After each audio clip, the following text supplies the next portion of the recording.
I dag er det faktisk en sportsgren under Dansk Rideforbund. Og i dag var der så kæphestekop på Sydfyn. Banen er åben for banegengang. Det ser måske ud som leg, men det er ramme alvor.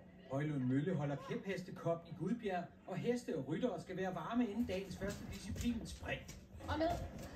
Deltagerne skal lære banen at kende, så de kan forsere forhindringerne, og både kæphest og rytter får dessiner til den mest optimale rute gennem forhindringerne. For det gælder om på hurtigste tid, ikke?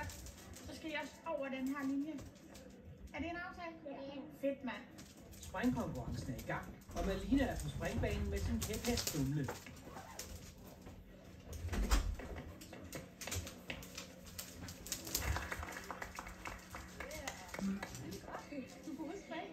Hvad er det sværeste ved det? At man hele tiden skal løbe. Det kan godt være lidt hårdt. Det ligner måske leg for det utrænede øje, men der er mere i det for dem, der ved noget om kæphestesporten. Så er det jo ligesom, når man rider på en rigtig hest, at man skal være præcis, og man skal lave øvelserne til deres fulde.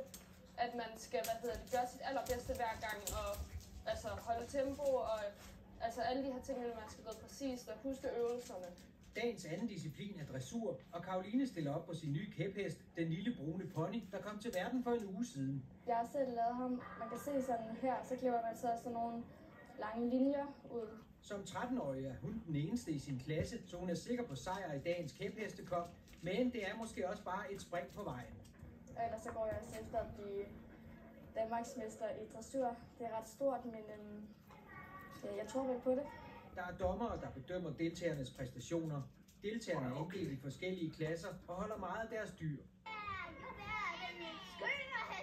Præstationerne filmes og vurderes efterfølgende. Men der er tale om en træpind med et hestehoved på, så et spørgsmål melder sig. Er det her overhovedet en sport? Ja, det er absolut en sport. Det er en sport, og den er også registreret under Dansk Rideforbund.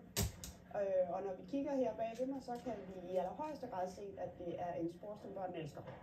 Selvom rytter og kæphest snilt kan være på bagsædet af en hvilken som helst bil, kan man sagtens få brug for bagagerummet også.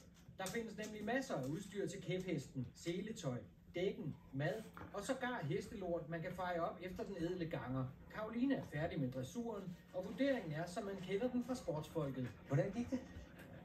Altså, jeg føler måske, at jeg kommer til at gøre det lidt for vildt i forhold til, at det også skal fungere lidt roligt, men ellers så blev jeg tilfreds, og det er det, som der er vigtigt for mig, da jeg selv er tilfreds.